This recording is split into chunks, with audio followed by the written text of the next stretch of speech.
नमस्कार दोस्तों, स्वागत है आप सभी का हमारे YouTube चैनल आलोक फिटनेस आइडियाज़ में।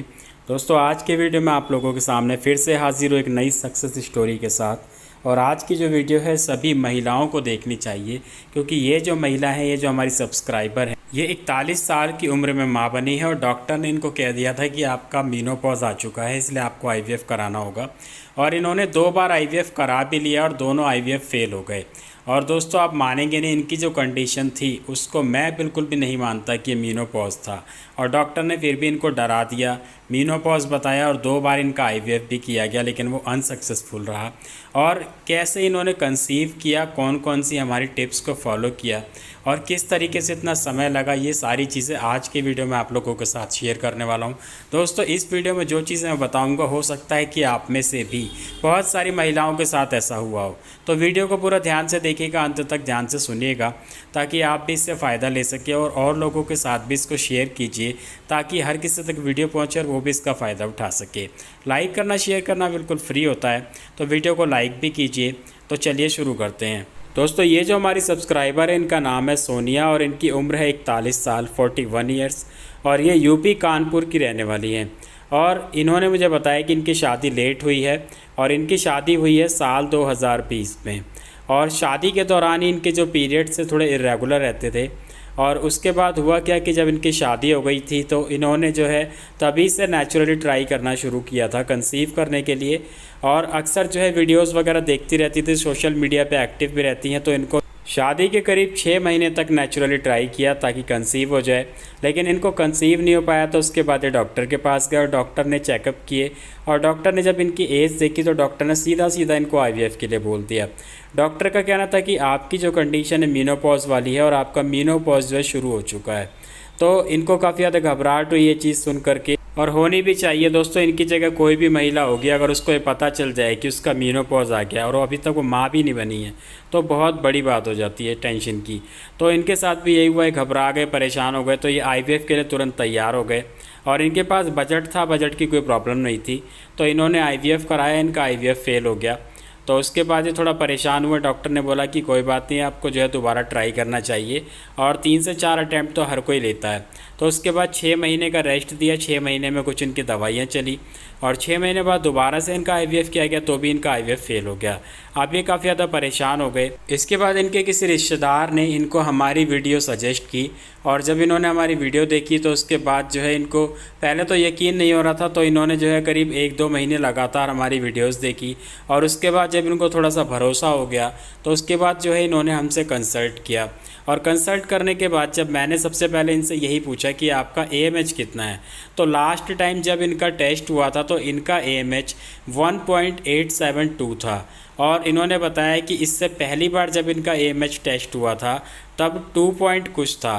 तो सबसे पहली बात तो मैं आप लोगों को कहना चाहता हूँ कि दोस्तों देखिए, इनकी जो कंडीशन थी वो मीनोपॉज की नहीं थी, क्योंकि मीनोपॉज की कंडीशन तब मानी जाती है जब AMH 1 से नीचे आ जाता है। अभी तो इनका जो फर्स्ट टाइम टेस्ट हुआ तो AMH 2 से ऊपर था, सेकंड टाइम में 2 से नीचे था, लेकिन 1 से ऊपर था।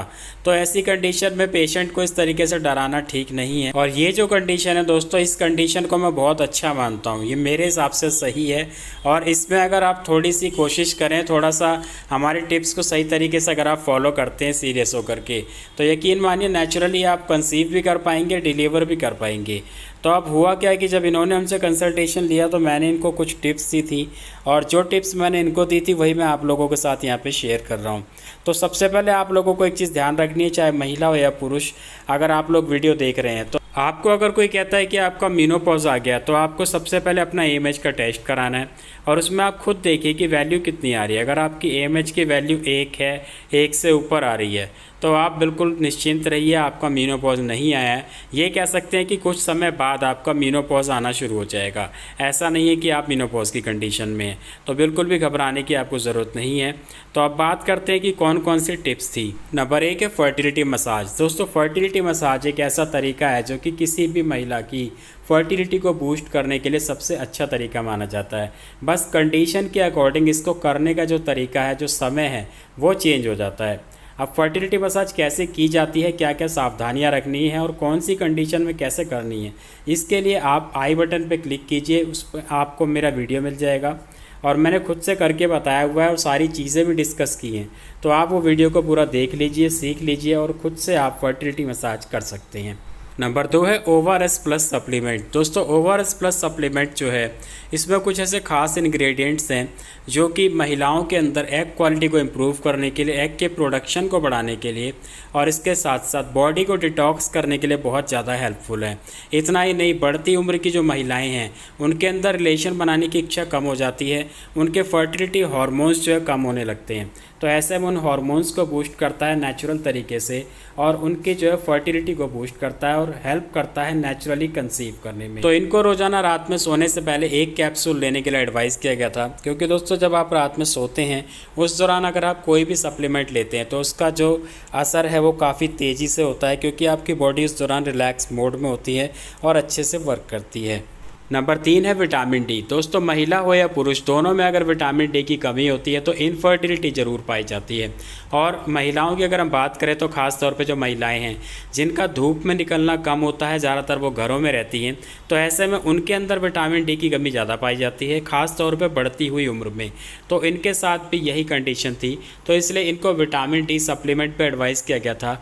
हफ्ते में एक दिन कैल्सीरोल का एक सैशेट 1 गिलास दूध में डाल करके लेने के लिए कहा गया था और इसके साथ साथ मॉर्निंग में 20 से 25 मिनट का सन एक्सपोजर इनको एडवाइस किया गया था, जिसमें कि इनको रोज़ाना सुबह उगते हुए सूरज के समय पे हल्की धूप में वॉक करने के लिए कहा गया था 20 से 25 मिनट, और ठीक इसी तरीके से शाम को ढलते हुए सूरज के समय धूप में इनको 20 से 25 मिनट वॉक करने के लिए एडवाइस किया गया था, ताकि इनकी बॉडी में नेचुरली जो है विटामिन डी को बूस्ट किया जा सके। नंबर 4 है डाइट। दोस्तों जैसे कि आप लोग जानते हैं कि आप अच्छे से अच्छा सप्लीमेंट या ट्रीटमेंट ले लीजिए, लेकिन अगर आपकी डाइट अच्छी नहीं है, लाइफस्टाइल अच्छा नहीं है, तो वो काम नहीं करेगा। तो इसलिए इनको एक अच्छी डाइट फॉलो करने के लिए कहा गया था और इनके लाइफस्टाइल के अकॉर्डिंग इनको हमने अलग से डाइट प्लान सजेस्ट किया था। इसके अलावा फास्ट फूड, जंक फूड, चीनी, मैदा, ये सारी चीज़ों का पूरी तरीके से परहेज किया गया था ताकि इनकी एग क्वालिटी को इम्प्रूव किया जा सके। नंबर 5 है एक्सरसाइज। दोस्तों इनका जो बॉडी वेट था इनकी हाइट के अकॉर्डिंग सही था, ना कम था ना ज़्यादा था। तो ऐसे में हमने इनको 15 मिनट कपालभाति, 15 मिनट अनुलोम विलोम और इसके अलावा 20 मिनट के ब्रिस्क वॉक रोज़ाना करने के लिए सजेस्ट किया था, और साथ ही साथ इनके हस्बैंड को भी सेम यही चीज़ हमने सजेस्ट की थी। नंबर 6 है इनके हस्बैंड के लिए, और इनके हस्बैंड के लिए हमने छुआरे वाला दूध, दोपहर में खीरे का सलाद और इसके साथ साथ टेंटेक्स फोर्ट सप्लीमेंट एडवाइस किया था, क्योंकि दोस्तों बढ़ती हुई उम्र में मेल के साथ भी यही प्रॉब्लम होती है कि रिलेशन बनाने की इच्छा कम हो जाती है और इसके साथ साथ उनके जो है फर्टिलिटी हार्मोन्स भी लो हो जाते हैं। तो इसके लिए हमने एक आयुर्वेदिक सप्लीमेंट टेंटेक्स फोर्ट, जो कि हिमालय कंपनी का आता है, इसकी हमने 2 टैबलेट सुबह और 2 टैबलेट शाम को लेने के लिए इनको एडवाइस की थी, ताकि इनकी फर्टिलिटी को भी बूस्ट कर सके, इनकी स्पर्म क्वालिटी को अच्छा रख सके। तो ये सारी टिप्स मैंने इनको लगातार 3 महीने फॉलो करने के लिए कहा था, और इन्होंने जब उसको पूरे विश्वास के साथ फॉलो किया तो 2 महीने बाद ही इनके पीरियड मिस हो गए थे।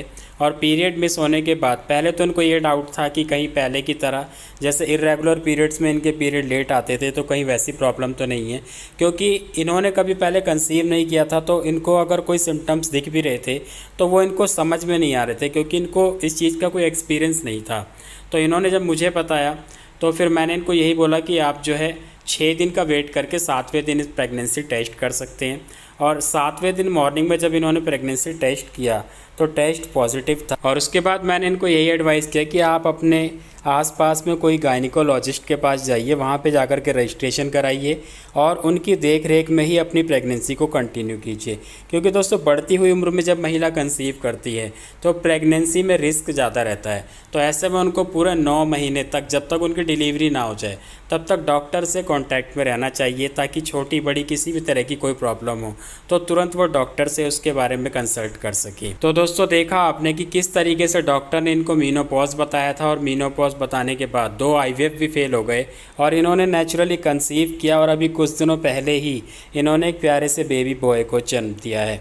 तो दोस्तों आज के वीडियो में इतना ही। उम्मीद है आप लोगों को मोटिवेशन भी मिला होगा, नॉलेज भी मिली होगी।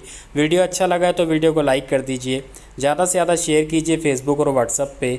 मैं मिलूँगा आपसे अगले वीडियो में, तब तक के लिए अपना ख्याल रखें।